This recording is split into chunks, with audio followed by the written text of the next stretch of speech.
আপনি প্রতিদিন কিছু না কিছু কিনছেন, কখনো দরকারে, কখনো ইচ্ছায়, আর কখনো শুধু ভালো লাগার জন্য। কিন্তু একবারও কি ভেবে দেখেছেন কেন আপনি ঠিক সেই প্রোডাক্টটি বেছে নিলেন? কেন একই রকম 10টা অপশন থাকার পরও আপনার হাত গিয়ে পড়ে একটাই ব্র্যান্ডে? এটা কি শুধু আপনার সিদ্ধান্ত, নাকি এর পেছনে আছে অদৃশ্য কোনো প্রভাব, কোনো পরিকল্পনা, কোনো কৌশল? বাস্তবতা হলো, আপনি শুধু প্রোডাক্ট কিনছেন না, আপনি কিনছেন একটি অনুভূতি, একটি গল্প, একটি বিশ্বাস। আর এই পুরো খেলাটার নাম মার্কেটিং। এই অডিও বুকে আমরা ভেঙে বুঝবো বিশ্ববিখ্যাত বই এই প্রথম অডিফিলে, marketing management by Philip Kotler. একটি সাধারণ আইডিয়া কিভাবে একটি শক্তিশালী ব্র্যান্ডে পরিণত হয়, একটি ব্র্যান্ড কিভাবে আপনার মনের ভেতরে জায়গা করে নেয়, আর কিভাবে সেই জায়গা থেকে আপনাকে প্রভাবিত করে। এই পুরো যাত্রাটাই আমরা ধাপে ধাপে দেখব। এখানে আপনি শুধু মার্কেটিং শিখবেন না, আপনি বুঝতে শিখবেন আপনার নিজের সিদ্ধান্তের পেছনের আসল কারণ। কারণ শেষ পর্যন্ত মার্কেটিং শুধু ব্যবসার জন্য নয়, এটা মানুষের মন বোঝার একটি বিজ্ঞান। এবং এই যাত্রা শুরু হচ্ছে। মূল ধারণা 1, মার্কেটিং এক নতুন বাস্তবতার সূচনা। ধরুন আপনি একটি ব্যবসা শুরু করলেন, আপনার প্রোডাক্ট ভালো, দামও যুক্তিসঙ্গত, আর আপনি ভেবেছিলেন মানুষ স্বাভাবিকভাবেই এসে কিনবে। কিন্তু কিছুদিন পর আপনি দেখলেন দোকানে লোকই আসছে না। তখন প্রশ্নটা খুবই স্বাভাবিক, সমস্যাটা কোথায়? এই প্রশ্নের উত্তর খুঁজতেই আমাদের ঢুকতে হয় মার্কেটিং এর জগতে। মার্কেটিং আসলে শুধু বিক্রি করার কোনো পদ্ধতি নয়, এটি এমন একটি প্রক্রিয়া যার মাধ্যমে একটি প্রতিষ্ঠান মানুষের প্রয়োজন বোঝে, সেই প্রয়োজন অনুযায়ী কিছু তৈরি করে এবং সেটিকে এমনভাবে পৌঁছে দেয় যাতে মানুষ সেটিকে গ্রহণ করে। অর্থাৎ মার্কেটিং হলো ভ্যালু তৈরি করা, সেই ভ্যালু সম্পর্কে মানুষকে জানানো এবং শেষ পর্যন্ত সেটি তাদের কাছে পৌঁছে দেওয়া। আগে এক সময় মার্কেটিং অনেক সহজ ছিল। টেলিভিশনে বিজ্ঞাপন দেওয়া, পত্রিকায় বিজ্ঞাপন ছাপানো, আর কিছু সেলসম্যান নিয়োগ করলেই কাজ অনেকটা হয়ে যেত। কিন্তু বর্তমান পৃথিবী সম্পূর্ণ ভিন্ন। আজকের মার্কেটিং এক নতুন বাস্তবতায় দাঁড়িয়ে আছে, যেখানে প্রতিদিন নিয়ম বদলাচ্ছে। এই পরিবর্তনের পেছনে সবচেয়ে বড় ভূমিকা রেখেছে প্রযুক্তি। ইন্টারনেট, স্মার্টফোন এবং সোশ্যাল মিডিয়ার কারণে এখন তথ্য আর কোম্পানির কাছে সীমাবদ্ধ নেই। একজন সাধারণ মানুষও কয়েক সেকেন্ডের মধ্যে কোনো প্রোডাক্ট সম্পর্কে অসংখ্য তথ্য জেনে নিতে পারে। ফলে আজকের গ্রাহক আগের চেয়ে অনেক বেশি সচেতন এবং স্বাধীন। এই পরিবর্তনের ফলে ক্ষমতার ভারসাম্য বদলে গেছে। আগে কোম্পানিগুলো সিদ্ধান্ত নিত কি তৈরি হবে, কিভাবে বিক্রি হবে। এখন গ্রাহকই অনেক ক্ষেত্রে নির্ধারণ করে দেয় সে কি চায়, কি চায় না। একজন গ্রাহক এখন সহজেই এক ব্র্যান্ড থেকে অন্য ব্র্যান্ডে চলে যেতে পারে যদি সে ভালো ভ্যালু না পায়। এই নতুন বাস্তবতায় মার্কেটিংকে আরও জটিল এবং কৌশলী হতে হয়েছে। এখানে 4টি বড় শক্তি পুরো বাজারকে প্রভাবিত করছে: প্রযুক্তি, বিশ্বায়ন, সামাজিক দায়িত্ববোধ এবং গ্রাহকের শক্তি।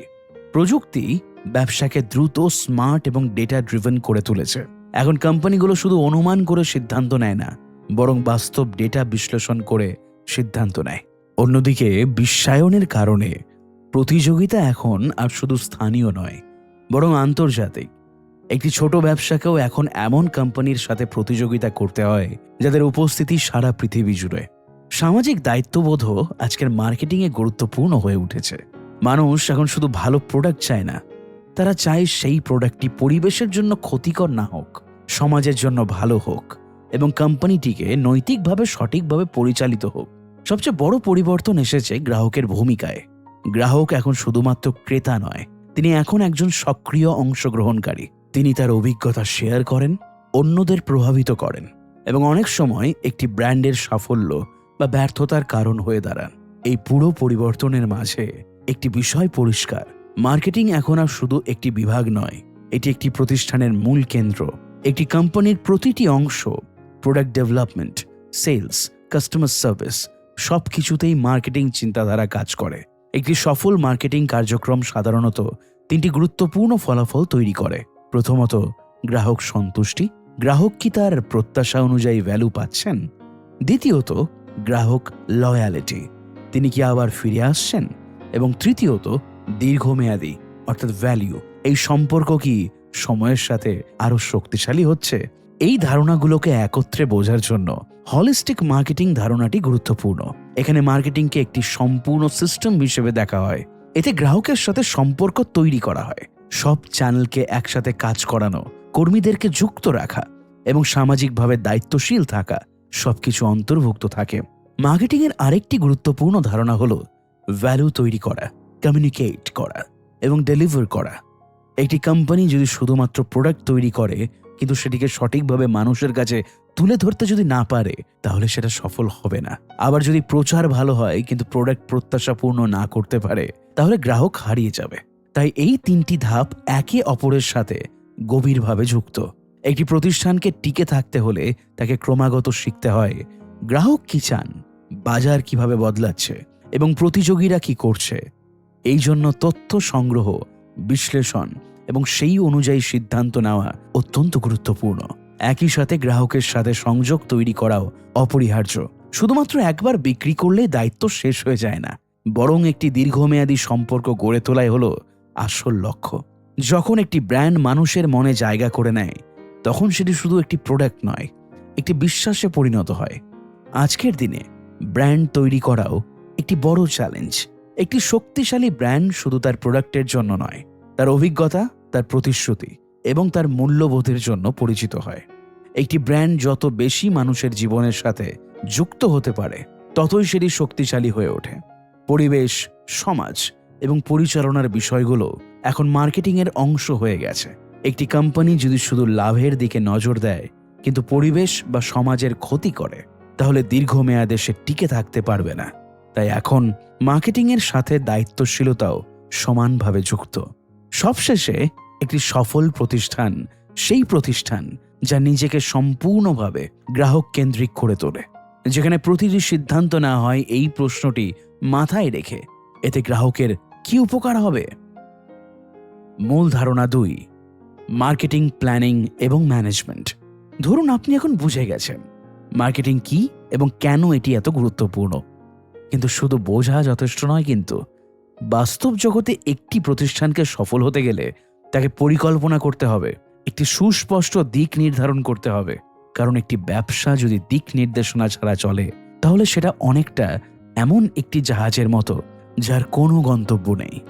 হয়তো চলবে, কিন্তু কোথায় পৌঁছাবে সেটা কেউ জানে না। এই জায়গা থেকেই শুরু হয় মার্কেটিং প্ল্যানিং।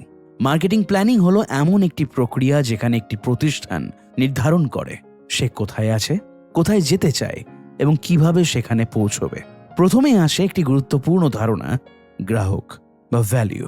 আজকের দিনে একটি ব্যবসার মূল লক্ষ্য শুধু প্রোডাক্ট বিক্রি করা নয়, বরং গ্রাহকের জন্য এমন কিছু তৈরি করা যা তার জীবনে বাস্তব উপকার আনে। এই ভ্যালুই একটি প্রতিষ্ঠানকে অন্যদের থেকে আলাদা করে। এই ভ্যালু তৈরি করার পুরো প্রক্রিয়াটাকে বলা হয় ভ্যালু ডেলিভারি প্রসেস। এই প্রক্রিয়া সাধারণত 3টি ধাপে কাজ করে। প্রথম ধাপ হলো গ্রাহককে নির্বাচন করা। এখানে প্রতিষ্ঠানটি নির্ধারণ করে কোন ধরনের গ্রাহকের জন্য সে কাজ করবে। দ্বিতীয় ধাপ হলো ভ্যালু তৈরি করা এবং সেই গ্রাহকের প্রয়োজন অনুযায়ী প্রোডাক্ট বা সেবা তৈরি করা। এবং তৃতীয় ধাপ হলো ভ্যালু পৌঁছে দেওয়া, অর্থাৎ সেই প্রোডাক্টকে সঠিকভাবে গ্রাহকের কাছে পৌঁছে দেওয়া। এই পুরো প্রক্রিয়াটি সফলভাবে পরিচালনা করার জন্য একটি প্রতিষ্ঠানের ভেতরে একটি শক্তিশালী কাঠামো থাকা অত্যন্ত প্রয়োজন। এখানে ভ্যালু চেইন ধারণাটি গুরুত্বপূর্ণ হয়ে ওঠে। ভ্যালু চেইন বোঝায় একটি প্রতিষ্ঠানের প্রতিটি কার্যক্রম, যা কাঁচামাল সংগ্রহ থেকে শুরু করে চূড়ান্ত গ্রাহকের হাতে প্রোডাক্ট পৌঁছানো পর্যন্ত বিস্তৃত। প্রতিটি ধাপ যদি সঠিকভাবে পরিচালিত হয়, তাহলে পুরো সিস্টেমটা একটা শক্তিশালী ভ্যালু তৈরি করে। কিন্তু শুধু ভেতরের কার্যক্রম ভালো হলেই হবে না। একটি প্রতিষ্ঠানের কিছু বিশেষ দক্ষতা বা ক্ষমতা থাকে, যাকে বলা হয় কোর কম্পিটেন্সিস। এই কোর কম্পিটেন্সি হলো সেই বিশেষ শক্তি যা একটি প্রতিষ্ঠানকে প্রতিযোগীদের থেকে আলাদা করে। এটি এমন কিছু যা সহজে অন্য কেউ নকল করতে পারবে না এবং যা গ্রাহকের জন্য সত্যিকারের ভ্যালু তৈরি করে। এখন প্রশ্ন হলো, এই সব কিছুকে কে পরিচালনা করবে? এখানে আসে স্ট্র্যাটেজিক প্ল্যানিং। স্ট্র্যাটেজিক প্ল্যানিং হলো একটি প্রতিষ্ঠানের দীর্ঘমেয়াদী দিক নির্ধারণের প্রক্রিয়া। এটি শুধু বর্তমান নিয়ে ভাবে না, বরং ভবিষ্যতের জন্য প্রস্তুতি নেয়। একটি বড় প্রতিষ্ঠানে সাধারণত 3টি স্তরে প্ল্যানিং করা হয়: কর্পোরেট লেভেল, ডিভিশন লেভেল এবং বিজনেস ইউনিট লেভেল। কর্পোরেট লেভেলে পুরো প্রতিষ্ঠানের জন্য একটি ওভারঅল ডিরেকশন নির্ধারণ করা হয়। এখানে সিদ্ধান্ত নেওয়া হয় কোন ব্যবসায় থাকা হবে, কোনটি বাদ দেওয়া হবে এবং নতুন কোন সুযোগে প্রবেশ করা হবে। এই স্তরে সবচেয়ে গুরুত্বপূর্ণ একটি বিষয় হল কর্পোরেট মিশন। কর্পোরেট মিশন হল একটি প্রতিষ্ঠানের অস্তিত্বের মূল কারণ। এটি বলে দেয় প্রতিষ্ঠানটি কেন কাজ করছে, তার উদ্দেশ্য কি এবং সে কি অর্জন করতে চায়। একটি ভালো মিশন স্টেটমেন্ট সাধারণত স্পষ্ট, বাস্তবসম্মত এবং অনুপ্রেরণামূলক হয়। এটি শুধু কর্মীদের জন্য নয়, গ্রাহকদের কাছেও একটি স্পষ্ট বার্তা দেয়। কর্পোরেট লেভেলের পর আসে স্ট্র্যাটেজিক বিজনেস ইউনিট বা SBU। একটি বড় প্রতিষ্ঠানের ভেতরে অনেকগুলো আলাদা বিজনেস ইউনিট থাকতে পারে, যেগুলো আলাদাভাবে পরিচালিত হয়। প্রতিটি SBUর নিজস্ব লক্ষ্য, প্রতিযোগী এবং কৌশল থাকে। প্রতিটি SBUর জন্য আলাদা করে পরিকল্পনা করা হয়। এখানে সবচেয়ে গুরুত্বপূর্ণ কাজ হল রিসোর্সেস সঠিকভাবে বন্টন করা। কোন ইউনিটে বেশি বিনিয়োগ করা হবে, কোনটিতে কম, তা নির্ধারণ করা হয় এই স্তরে। এরপর আসে গ্রোথ অপরচুনিটিজ নির্ধারণ করা। একটি প্রতিষ্ঠান সবসময় নতুন সুযোগ খুঁজে বেড়ায়। এই সুযোগগুলো আসতে পারে নতুন বাজার থেকে, প্রোডাক্ট থেকে, অথবা বর্তমান প্রোডাক্টকে নতুনভাবে উপস্থাপন করার মাধ্যমে। একই সাথে একটি শক্তিশালী কর্পোরেট কালচার তৈরি করাও গুরুত্বপূর্ণ। একটি প্রতিষ্ঠানের ভেতরের পরিবেশ, মূল্যবোধ এবং কাজ করার ধরন তার সাফল্যের ওপর সরাসরি প্রভাব ফেলে। এরপর আমরা আসি বিজনেস ইউনিট স্ট্র্যাটেজিক প্ল্যানিংয়ে। এখানে প্রতিটি বিজনেস ইউনিট আলাদাভাবে তাদের কৌশল তৈরি করে। এই প্রক্রিয়ার প্রথম ধাপ হল বিজনেস মিশন নির্ধারণ করা। এরপর আসে একটি অত্যন্ত গুরুত্বপূর্ণ বিশ্লেষণ, SWOT অ্যানালাইসিস। SWOT অ্যানালাইসিস 4টি অংশে বিভক্ত: S for strengths, W for weakness, O for opportunities and T for threats. Strengths হল প্রতিষ্ঠানের অভ্যন্তরীণ শক্তি যা তাকে এগিয়ে রাখে। উইকনেস হল তার সীমাবদ্ধতা। অপরচুনিটিজ হল বাইরের সুযোগ যেগুলো কাজে লাগানো যায়। আর থ্রেটস হল সেই সব ঝুঁকি যা প্রতিষ্ঠানের জন্য সমস্যা তৈরি করতে পারে। এই বিশ্লেষণের মাধ্যমে একটি প্রতিষ্ঠান পরিষ্কারভাবে বুঝতে পারে তার অবস্থান কোথায়। এরপর আসে গোল ফর্মুলেশন। এখানে প্রতিষ্ঠান নির্ধারণ করে তার লক্ষ্য কি হবে। এই লক্ষ্যগুলো সাধারণত মেজারেবল, রিয়েলিস্টিক এবং টাইম বাউন্ড হয়। এরপর তৈরি হয় স্ট্র্যাটেজি। স্ট্র্যাটেজি হলো সেই পরিকল্পনা যার মাধ্যমে লক্ষ্য অর্জন করা হবে। এটি নির্ধারণ করে প্রতিষ্ঠান কিভাবে প্রতিযোগিতায় টিকে থাকবে এবং এগিয়ে যাবে। স্ট্র্যাটেজির পর আসে প্রোগ্রাম ফর্মুলেশন এবং ইমপ্লিমেন্টেশন। এখানে পরিকল্পনাকে বাস্তবে রূপ দেওয়া হয়, বিভিন্ন কার্যক্রম নির্ধারণ করা হয় এবং সেগুলো কার্যকর করা হয়। কিন্তু শুধু বাস্তবায়ন করলেই কাজ শেষ নয়। এরপর প্রয়োজন হয় ফিডব্যাক এবং কন্ট্রোল। এর মাধ্যমে প্রতিষ্ঠান নিয়মিতভাবে তার পারফরম্যান্স মূল্যায়ন করে এবং প্রয়োজন অনুযায়ী পরিবর্তন আনে। এই পুরো প্রক্রিয়ার একটি গুরুত্বপূর্ণ অংশ হল মার্কেটিং অফারিং তৈরি করা। একটি প্রতিষ্ঠানকে নির্ধারণ করতে হয় সে গ্রাহকের জন্য ঠিক কী অফার করছে। এটি শুধুমাত্র প্রোডাক্ট নয়, বরং একটি সম্পূর্ণ এক্সপিরিয়েন্স। এরপর আসে মার্কেটিং স্ট্র্যাটেজি তৈরি করা। এখানে প্রতিষ্ঠান নির্ধারণ করে কোন বাজারকে টার্গেট করবে, কিভাবে সেখানে পৌঁছাবে এবং কিভাবে নিজেকে আলাদা করে তুলবে। টার্গেটেড অডিয়েন্স নির্বাচন একটি গুরুত্বপূর্ণ ধাপ, কারণ একটি প্রতিষ্ঠান সব গ্রাহকের জন্য সবকিছু হতে পারে না। তাকে নির্দিষ্ট একটি গ্রুপে বেছে নিতে হয়। এরপর আসে মার্কেটিং ট্যাকটিক্স। স্ট্র্যাটেজি যেখানে বড় পরিকল্পনা, সেখানে ট্যাকটিক্স হলো সেই পরিকল্পনাকে বাস্তবায়নের নির্দিষ্ট উপায়, যেমন প্রাইসিং, প্রমোশন, ডিস্ট্রিবিউশন ইত্যাদি। এই পুরো পরিকল্পনাকে একটি কাঠামোর মধ্যে আনার জন্য ব্যবহৃত হয় G-STICK অ্যাপ্রোচ। এখানে 5টি ধাপ থাকে: গোল, স্ট্র্যাটেজি, ট্যাকটিক্স, ইমপ্লিমেন্টেশন এবং কন্ট্রোল। প্রথমে লক্ষ্য নির্ধারণ করা হয়, তারপর সেই লক্ষ্য অর্জনের কৌশল তৈরি করা হয়। এরপর ট্যাকটিক্স নির্ধারণ করা হয়, তারপর সেটি বাস্তবায়ন করা হয় এবং শেষে তার ফলাফল মূল্যায়ন করা হয়।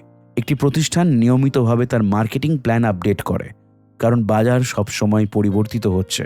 নতুন প্রতিযোগী আসছে, গ্রাহকের পছন্দ বদলাচ্ছে, প্রযুক্তি উন্নত হচ্ছে। এজন্য মাঝে মাঝে মার্কেটিং অডিট করা হয়।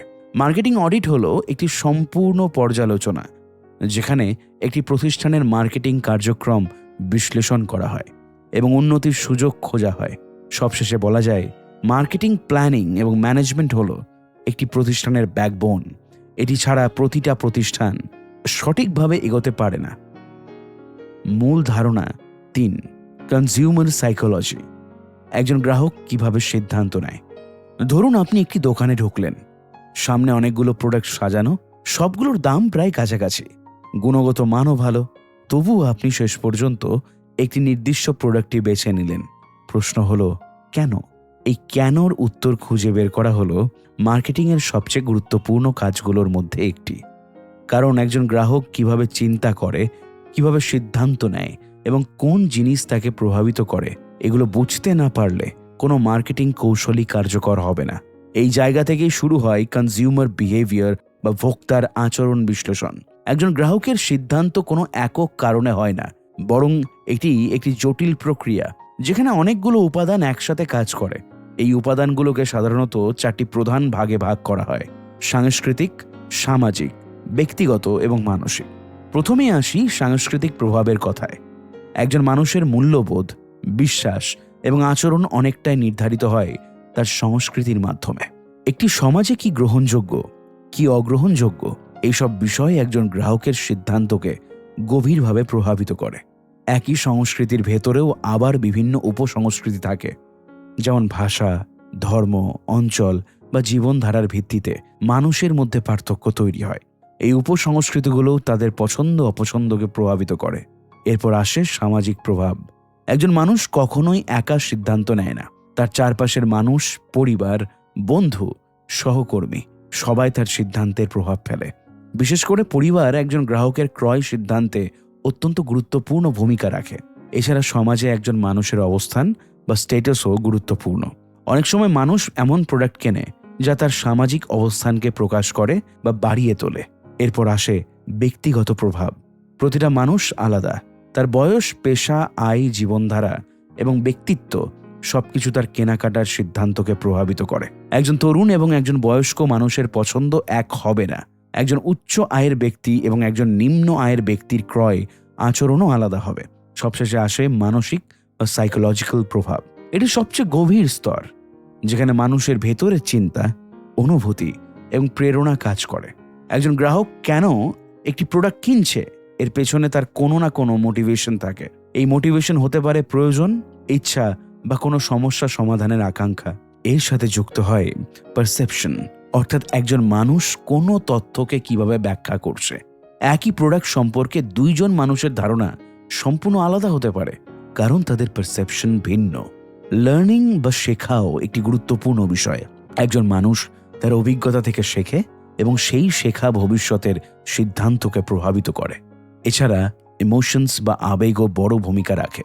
অনেক সময় মানুষ যুক্তির চেয়ে আবেগের ভিত্তিতে সিদ্ধান্ত নেয়। মেমোরি বা স্মৃতিও গুরুত্বপূর্ণ। একটি ব্র্যান্ড যদি মানুষের মনে জায়গা করে নিতে পারে, তাহলে সেই ব্র্যান্ড ভবিষ্যতে সহজেই নির্বাচিত হতে পারে। এই সমস্ত উপাদান একসাথে কাজ করে একজন গ্রাহকের সিদ্ধান্ত তৈরি হয়। এখন প্রশ্ন হলো, এই সিদ্ধান্ত নেওয়ার প্রক্রিয়াটি কিভাবে কাজ করে? একজন গ্রাহকের বাইং ডিসিশন প্রসেস সাধারণত কয়েকটি ধাপে সম্পন্ন হয়। প্রথম ধাপ হলো প্রবলেম রেকগনিশন। এখানে গ্রাহক বুঝতে পারে যে তার কোনো একটি প্রয়োজন আছে। এটি হতে পারে একটি বাস্তব সমস্যা, যেমন পুরনো ফোন নষ্ট হয়ে গেছে, অথবা একটি ইচ্ছা, যেমন নতুন কিছু কেনার আকাঙ্ক্ষা। এরপর আসে ইনফরমেশন সার্চ। গ্রাহক তখন বিভিন্ন জায়গা থেকে তথ্য সংগ্রহ করতে শুরু করে। সে বন্ধুদের জিজ্ঞেস করে, ইন্টারনেটে খোঁজ করে, রিভিউ পড়ে। এরপর আসে ইভলিউশন অফ অল্টারনেটিভস। এখানে গ্রাহক বিভিন্ন বিকল্পকে তুলনা করে। কোন প্রোডাক্টটি তার প্রয়োজনের সাথে সবচেয়ে বেশি মিলে সেটি খুঁজে বের করার চেষ্টা করে। এরপর আসে পারচেজ ডিসিশন। এই ধাপে গ্রাহক একটি নির্দিষ্ট প্রোডাক্ট কেনার সিদ্ধান্ত নেয়, তবে এই সিদ্ধান্ত সবসময় স্থির থাকে না। অনেক সময় অন্যের মতামত বা পরিস্থিতির কারণে এটি পরিবর্তিত হতে পারে। সবশেষে আসে পোস্ট পারচেজ বিহেভিয়ার। এখানে গ্রাহক তার কেনাকাটার অভিজ্ঞতা মূল্যায়ন করে। যদি সে সন্তুষ্ট হয়, তাহলে ভবিষ্যতে আবার কিনতে পারে, আর যদি অসন্তুষ্ট হয়, তাহলে সে অন্যদের কাছেও নেতিবাচক অভিজ্ঞতা শেয়ার করতে পারে। এই পুরো প্রক্রিয়াটি বোঝা একজন মার্কেটারের জন্য অত্যন্ত গুরুত্বপূর্ণ, কারণ প্রতিটি ধাপে গ্রাহককে প্রভাবিত করার সুযোগ থাকে।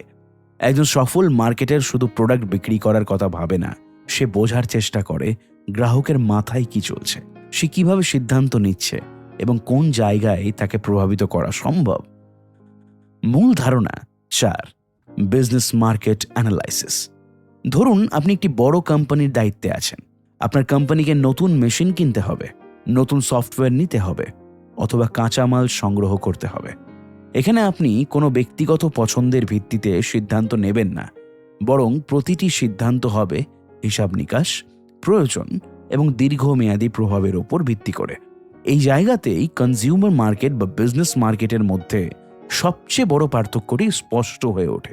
কনজিউমার মার্কেটে একজন ব্যক্তি নিজের জন্য কেনে, কিন্তু বিজনেস মার্কেটে একটি প্রতিষ্ঠান অন্য একটি প্রতিষ্ঠানের কাছে থেকে কেনে পণ্য বা সেবা, যা পরে আবার ব্যবহার করা হবে উৎপাদনে, পরিচালনায় বা পুনরায় বিক্রির জন্য। এই ধরনের বাজারকে বলা হয় বিজনেস মার্কেট। বিজনেস মার্কেটের কিছু বিশেষ বৈশিষ্ট্য রয়েছে যা এটিকে কনজিউমার মার্কেট থেকে সম্পূর্ণ আলাদা করে তোলে। প্রথমত, এখানে ক্রেতার সংখ্যা কম, কিন্তু প্রতিটি ক্রেতার গুরুত্ব অনেক বেশি। একটি বড় কোম্পানি যদি একটি চুক্তি করে, সেটি অনেক সময় হাজার হাজার কনজিউমার সেলের সমান হতে পারে। দ্বিতীয়ত, এখানে সম্পর্ক অনেক বেশি গভীর এবং দীর্ঘমেয়াদী। একটি কোম্পানি সাধারণত বারবার সাপ্লায়ার পরিবর্তন করে না, তারা এমন একজন পার্টনার খোঁজে যার উপর দীর্ঘ সময় ধরে ভরসা করা যায়। তৃতীয়ত, এখানে ডিমান্ড অনেক সময় ডিরাইভড হয়, অর্থাৎ কনজিউমার মার্কেটে যদি কোনো প্রোডাক্টের চাহিদা বাড়ে, তখন সেই প্রোডাক্ট তৈরির জন্য বিজনেস মার্কেটেও চাহিদা বাড়ে। চতুর্থত, এখানে ক্রয় প্রক্রিয়া অনেক বেশি জটিল। একটি সিদ্ধান্ত নেওয়ার জন্য একাধিক ব্যক্তি জড়িত থাকে এবং প্রতিটি ধাপে বিশ্লেষণ ও অনুমোদন প্রয়োজন হয়। এই পুরো প্রক্রিয়াটিকে বোঝার জন্য একটি গুরুত্বপূর্ণ ধারণা হলো বাইং সেন্টার। বাইং সেন্টার বলতে বোঝায় সেই সমস্ত ব্যক্তি বা গ্রুপ যারা একটি প্রতিষ্ঠানের ক্রয় সিদ্ধান্তে অংশ নেয়। এই বাইং সেন্টারের ভেতরে বিভিন্ন ধরনের ভূমিকা থাকে। কিছু মানুষ থাকে যারা প্রোডাক্ট ব্যবহার করবে, তারা হলো ইউজার্স। কিছু মানুষ থাকে যারা সিদ্ধান্তকে প্রভাবিত করবে, তারা হলো ইনফ্লুয়েন্সার্স। কিছু মানুষ সরাসরি সিদ্ধান্ত নেয়, তারা হলো ডিসাইডার্স। আবার কেউ কেউ থাকে যারা সরাসরি অর্ডার দেয়, তারা হলো বায়ার্স। আর কিছু মানুষ থাকে যারা তথ্য নিয়ন্ত্রণ করে, তারা গেট কিপার্স হিসেবে কাজ করে। এই সমস্ত ভূমিকা একসাথে মিলে একটি জটিল সিদ্ধান্ত গ্রহণ প্রক্রিয়া তৈরি করে। এখন প্রশ্ন হলো, এই সিদ্ধান্তগুলো কিভাবে নেওয়া হয়? বিজনেস বাইং প্রসেস সাধারণত কয়েকটি ধাপে সম্পন্ন হয়। প্রথম ধাপ হলো প্রবলেম রেকগনাইজেশন।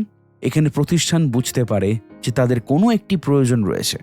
এটি হতে পারে নতুন কোনো সুযোগ অথবা কোনো সমস্যার সমাধানের প্রয়োজন। এরপর আসে জেনারেল নিড ডেসক্রিপশন। এখানে তারা নির্ধারণ করে কী ধরনের প্রোডাক্ট বা সেবা প্রয়োজন। এরপর আসে প্রোডাক্ট স্পেসিফিকেশন। এখানে বিস্তারিতভাবে নির্ধারণ করা হয় প্রোডাক্টের বৈশিষ্ট্য, গুণগত মান, প্রযুক্তি, পরিমাপ ইত্যাদি। এরপর আসে সাপ্লায়ার সার্চ। প্রতিষ্ঠান তখন বিভিন্ন সম্ভাব্য সাপ্লায়ার খুঁজে বের করে যারা এই প্রয়োজন পূরণ করতে পারে। এরপর আসে প্রপোজাল সলিসিটেশন। এখানে সাপ্লায়ারদের কাছ থেকে প্রস্তাব নেওয়া হয়। এরপর আসে সাপ্লায়ার সিলেকশন। এই ধাপে প্রতিষ্ঠান বিভিন্ন প্রস্তাব বিশ্লেষণ করে এবং সবচেয়ে উপযুক্ত সাপ্লায়ার নির্বাচন করে। এরপর আসে অর্ডার রুটিন স্পেসিফিকেশন। এখানে অর্ডারের বিস্তারিত শর্ত নির্ধারণ করা হয়, পরিমাণ, সময়, ডেলিভারি, শর্ত, পেমেন্ট ইত্যাদি। সবশেষে আসে পারফরম্যান্স রিভিউ। এখানে প্রতিষ্ঠান মূল্যায়ন করে সাপ্লায়ার তার কাজ কতটা ভালোভাবে সম্পন্ন করেছে। এই পুরো প্রক্রিয়াটি অনেক বেশি ফর্মাল এবং স্ট্রাকচার্ড, যা কনজিউমার বাইং প্রসেস থেকে সম্পূর্ণ আলাদা। বিজনেস মার্কেটে আরেকটি গুরুত্বপূর্ণ বিষয় হলো রিলেশনশিপ বিল্ডিং। একটি সফল সাপ্লায়ার শুধু প্রোডাক্ট বিক্রি করে না, বরং একটি দীর্ঘমেয়াদী সম্পর্ক তৈরি করে, কারণ এখানে বিশ্বাস এবং নির্ভরযোগ্যতা সবচেয়ে বেশি গুরুত্বপূর্ণ। এছাড়া টেকনোলজির ব্যবহার বিজনেস মার্কেটে অনেক বেশি গুরুত্বপূর্ণ হয়ে উঠেছে। ডিজিটাল প্ল্যাটফর্মস, ডেটা অ্যানালিটিক্স এবং অটোমেশন পুরো বাইং প্রসেসকে আরও দ্রুত এবং কার্যকর করে তুলছে। প্রকিউরমেন্ট সিস্টেমস এর মাধ্যমে এখন অনেক প্রতিষ্ঠান অনলাইনে সাপ্লায়ার খোঁজে, অর্ডার দেয় এবং পুরো প্রক্রিয়াটি পরিচালনা করে। এখন যদি একজন মার্কেটার বিজনেস মার্কেটে সফল হতে চান, তাহলে তাকে কিছু গুরুত্বপূর্ণ বিষয় বুঝতে হবে। প্রথমত, তাকে বুঝতে হবে ডিসিশন একজন ব্যক্তি নেয় না, বরং একটি গ্রুপ নেয়, তাই তাকে একাধিক মানুষের সাথে যোগাযোগ করতে হবে। দ্বিতীয়ত, তাকে শুধু প্রোডাক্টের বৈশিষ্ট্য নয়, বরং তার অর্থনৈতিক ভ্যালু এবং লং টার্ম বেনিফিট তুলে ধরতে হবে। তৃতীয়ত, তাকে রিলেশনশিপ তৈরি করতে হবে, কারণ এখানে ট্রাস্ট ছাড়া কোনো ডিল দীর্ঘস্থায়ী হয় না। মূল ধারণা 5, সেগমেন্টেশন, টার্গেটিং, পজিশনিং, সঠিক গ্রাহককে খুঁজে পাওয়া। ধরুন আপনি একটি প্রোডাক্ট তৈরি করেছেন, এখন আপনার সামনে পুরো বাজার খোলা। আপনি কি এই প্রোডাক্টটি সবার কাছে বিক্রি করার চেষ্টা করবেন? প্রথমে শুনতে ভালো লাগতে পারে, যত বেশি মানুষ তত বেশি বিক্রি, কিন্তু বাস্তবে এটি প্রায় অসম্ভব। কারণ বাজারে থাকা প্রতিটি মানুষ একরকম নয়, তাদের প্রয়োজন আলাদা, পছন্দ আলাদা, সামর্থ্য আলাদা এবং সিদ্ধান্ত নেওয়ার ধরনও আলাদা। এই জায়গাতেই আসে সেগমেন্টেশন, টার্গেটিং এবং পজিশনিং, সংক্ষেপে এসটিপি। এই 3টি ধাপ একটি প্রতিষ্ঠানের মার্কেটিং কৌশলের মূল ভিত্তি তৈরি করে। প্রথম ধাপ হলো সেগমেন্টেশন। সেগমেন্টেশন মানে হলো পুরো বাজারকে ছোট ছোট গ্রুপে ভাগ করা, যেখানে প্রতিটি গ্রুপের মানুষের কিছু সাধারণ বৈশিষ্ট্য থাকে। এই ভাগ করার উদ্দেশ্য হলো একই ধরনের প্রয়োজন বা আচরণ থাকা গ্রাহকদের একসাথে চিহ্নিত করা। বাজারকে বিভিন্নভাবে ভাগ করা যায়। সবচেয়ে সাধারণ পদ্ধতি হলো ডেমোগ্রাফিক সেগমেন্টেশন। এখানে বয়স, লিঙ্গ, আয়, শিক্ষা, পেশা ইত্যাদির ভিত্তিতে গ্রাহকদের ভাগ করা হয়। এরপর আছে জিওগ্রাফিক সেগমেন্টেশন। এখানে অঞ্চল, শহর, জলবায়ু বা দেশের ভিত্তিতে বাজারকে ভাগ করা হয়। সাইকোগ্রাফিক সেগমেন্টেশন আরও গভীরে যায়। এখানে মানুষের জীবনধারা, মূল্যবোধ, আগ্রহ এবং ব্যক্তিত্বের উপর ভিত্তি করে গ্রাহকদের ভাগ করা হয়। বিহেভিয়ারাল সেগমেন্টেশন হলো গ্রাহকের আচরণের উপর ভিত্তি করে ভাগ করা, যেমন কেন সে প্রোডাক্ট ব্যবহার করে, কত ঘন ঘন ব্যবহার করে বা তার লয়ালিটি কতটা। সেগমেন্টেশনের মাধ্যমে একটি প্রতিষ্ঠান বুঝতে পারে বাজারের ভেতরে কত ধরনের গ্রাহক রয়েছে এবং তাদের বৈশিষ্ট্য কি। কিন্তু সব সেগমেন্টে কাজ করা সম্ভব নয়, তাই পরবর্তী ধাপ হলো টার্গেটিং। টার্গেটিং মানে হলো এই বিভিন্ন সেগমেন্টের মধ্যে থেকে নির্দিষ্ট কিছু সেগমেন্টকে বেছে নেওয়া, যাদের জন্য প্রতিষ্ঠান কাজ করবে।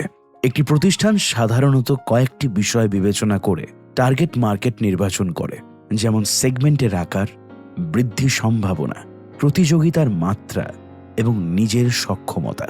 টার্গেটিংয়ের কয়েকটি আলাদা পদ্ধতি রয়েছে।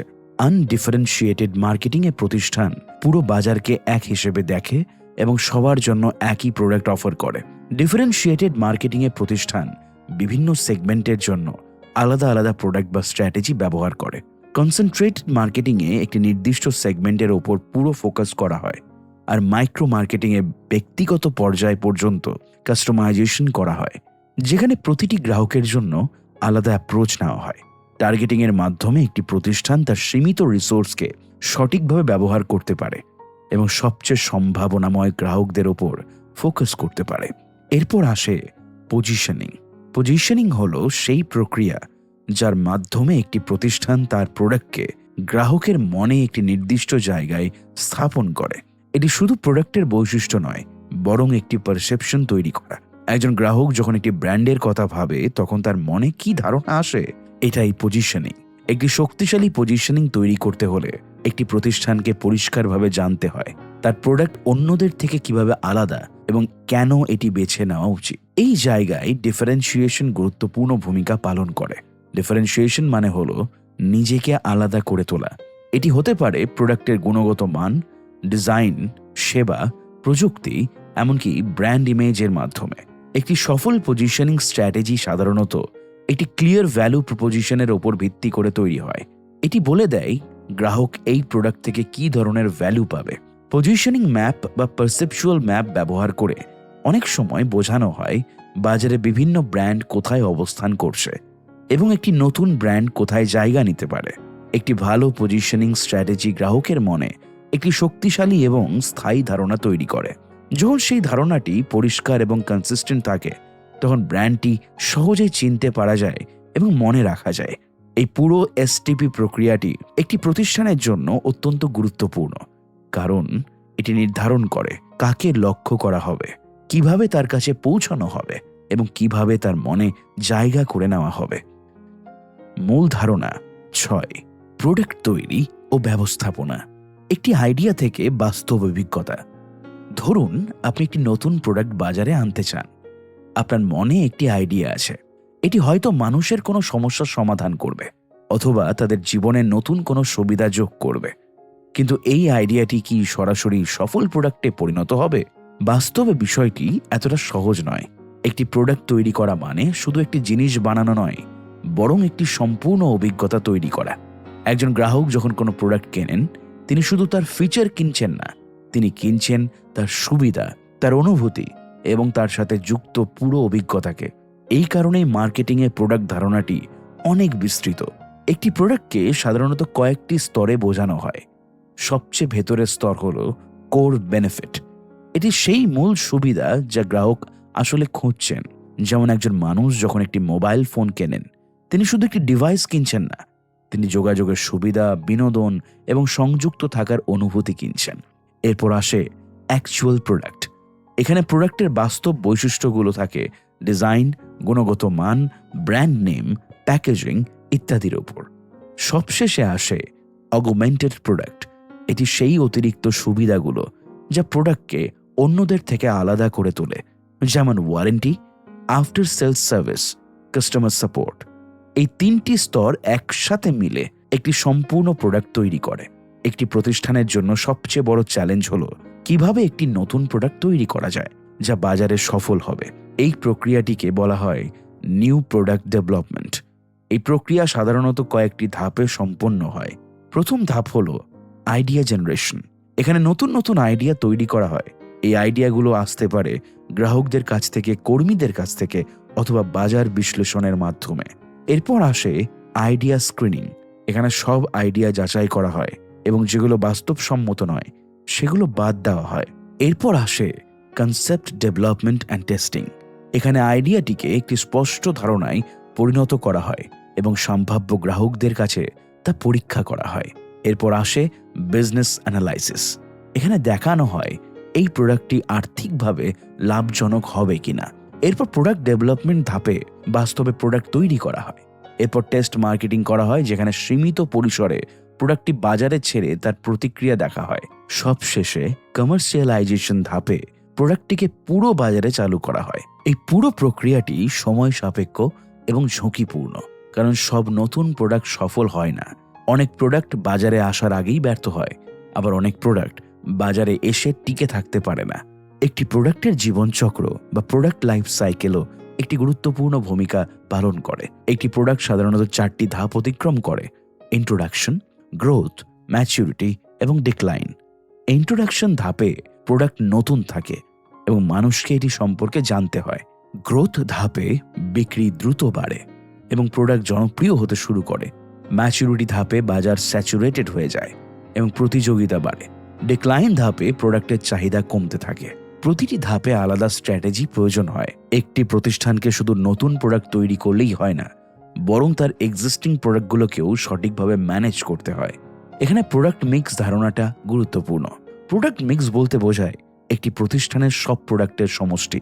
এটি কতটা বিস্তৃত, কতটা গভীর, কতটা সম্পর্কযুক্ত, এই বিষয়গুলো একটি প্রতিষ্ঠানের কৌশল নির্ধারণে গুরুত্বপূর্ণ ভূমিকা রাখে।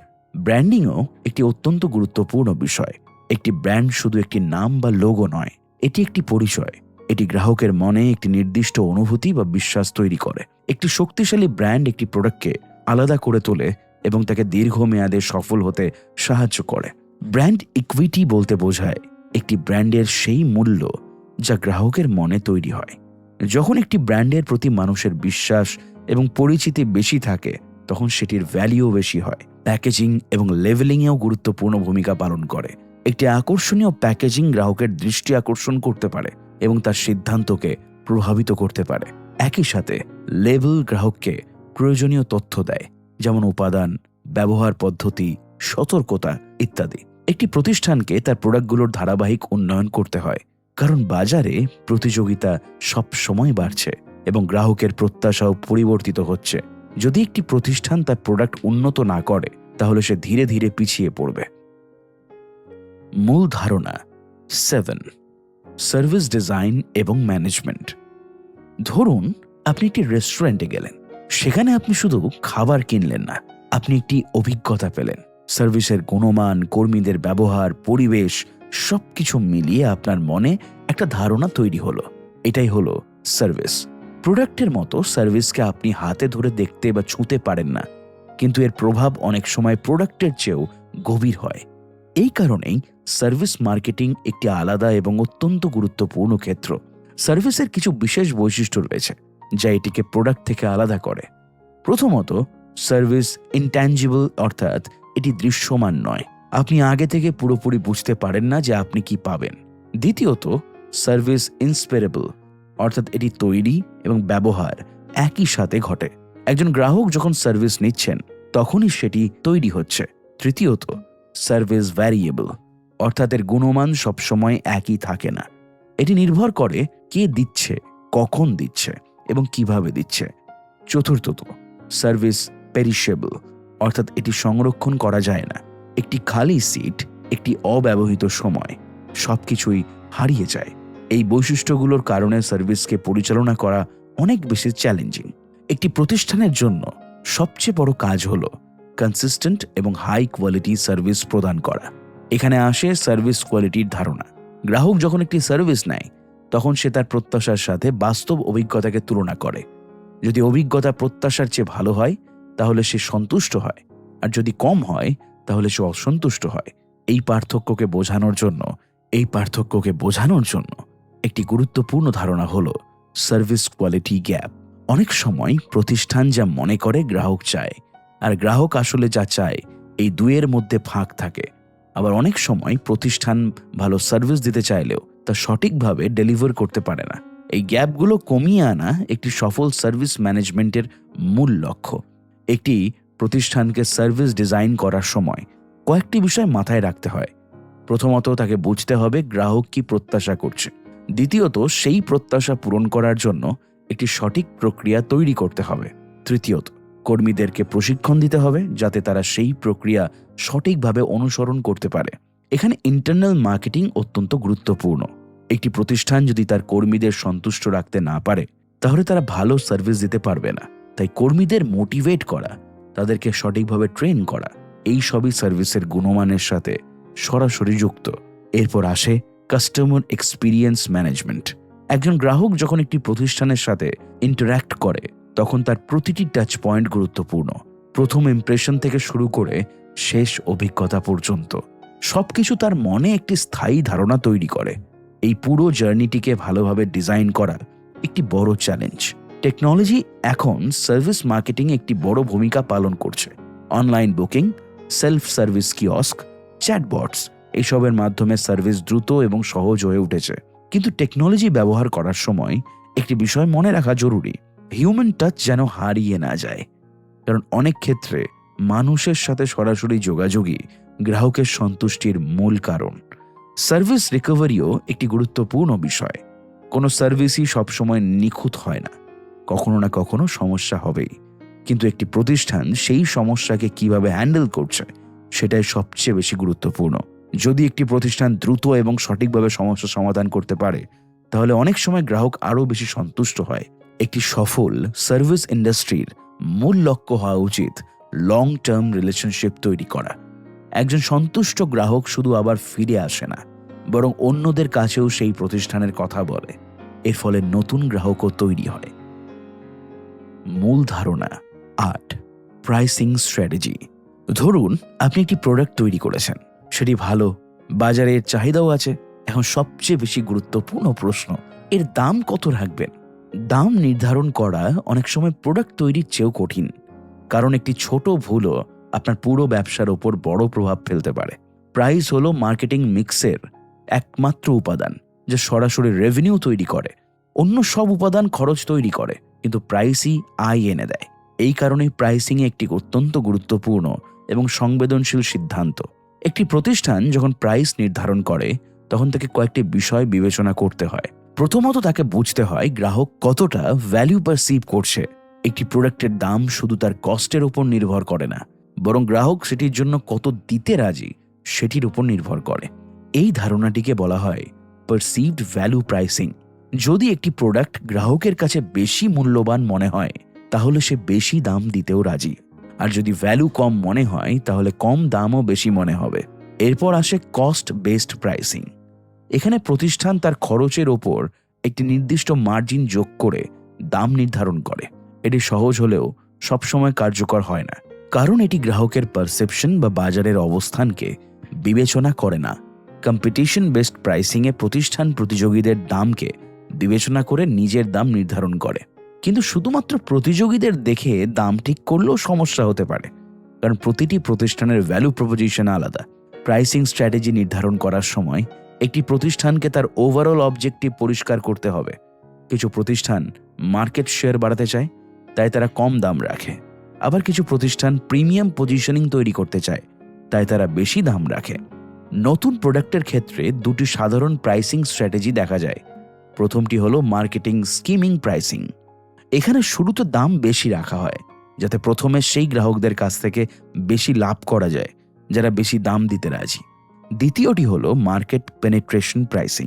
এখানে শুরুতে দাম কম রাখা হয় যাতে দ্রুত বেশি গ্রাহক আকর্ষণ করা যায় এবং বাজার দখল করা যায়। একটি প্রতিষ্ঠানের জন্য সঠিক স্ট্র্যাটেজি নির্বাচন করা অত্যন্ত গুরুত্বপূর্ণ।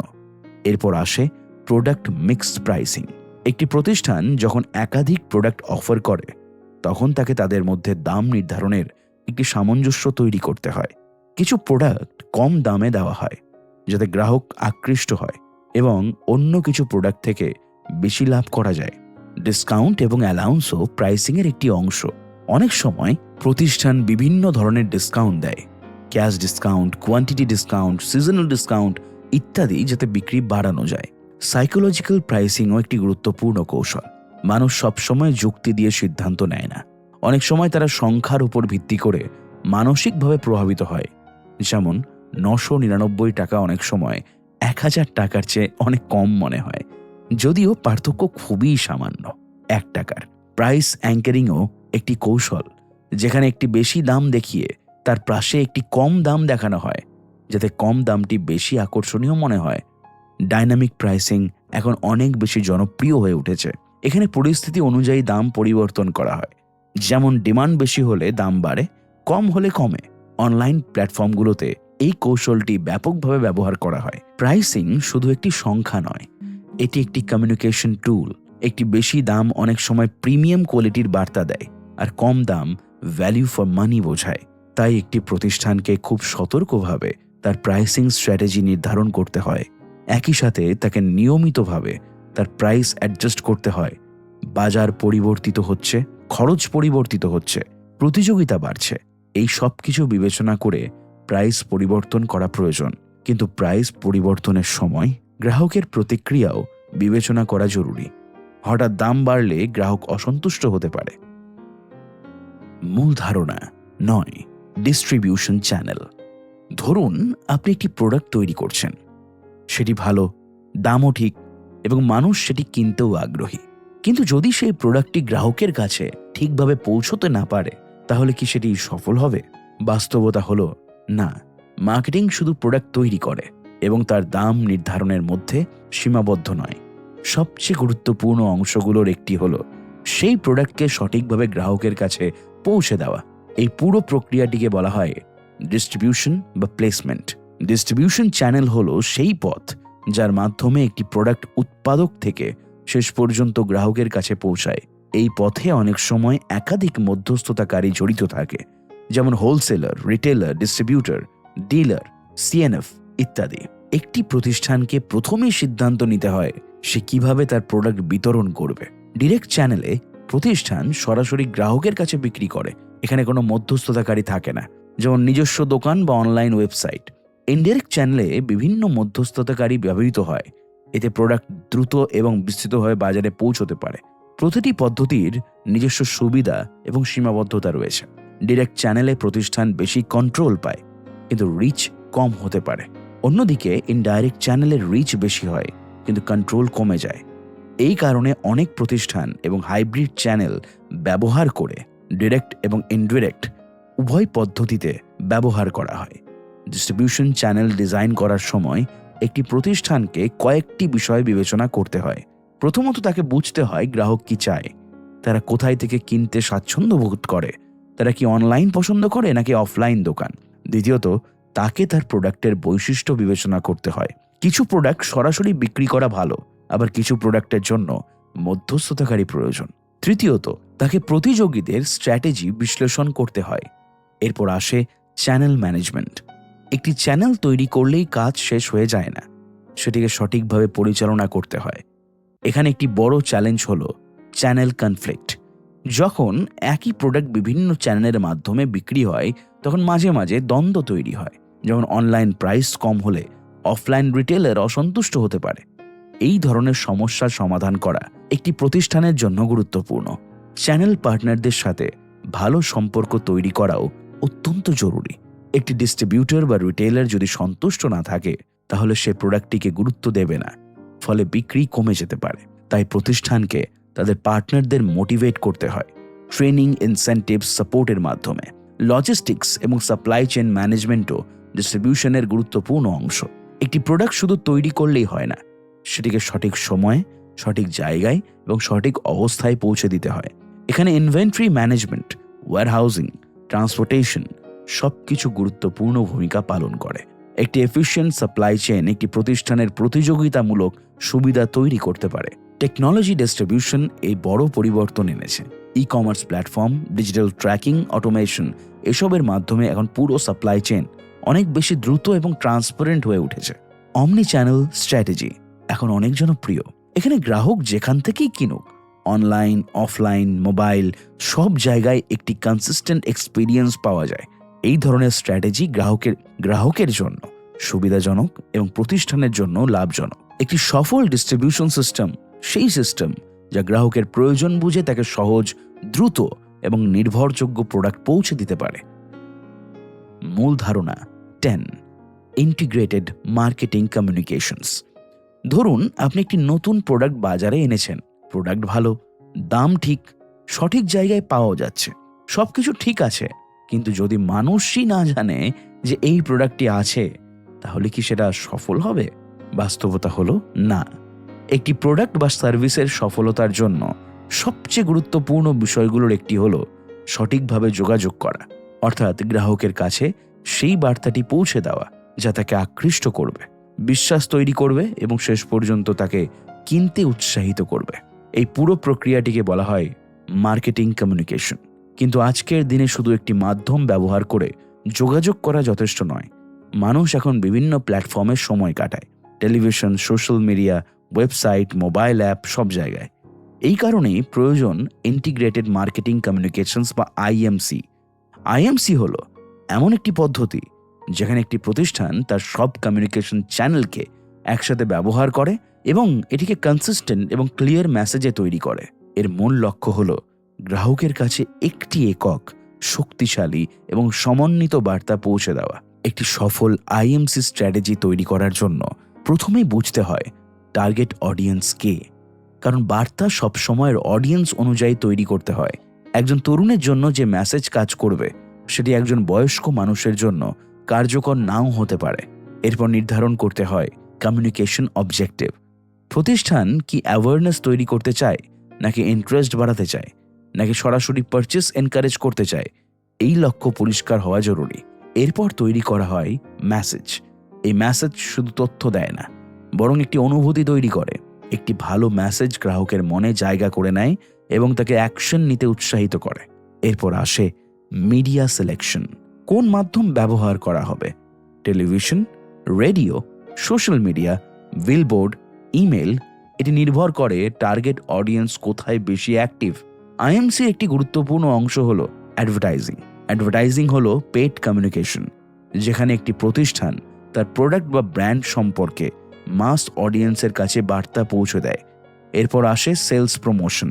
এখানে বিভিন্ন ইনসেন্টিভ দেওয়া হয়, ডিসকাউন্ট, অফার, কুপন, যাতে গ্রাহক দ্রুত সিদ্ধান্ত নেয়। পাবলিক রিলেশনস বা পিআর এর মাধ্যমে একটি প্রতিষ্ঠান তার ইমেজ এবং রেপুটেশন তৈরি করে। এটি সরাসরি বিক্রির জন্য নয়, বরং দীর্ঘমেয়াদে বিশ্বাস তৈরি করার জন্য গুরুত্বপূর্ণ।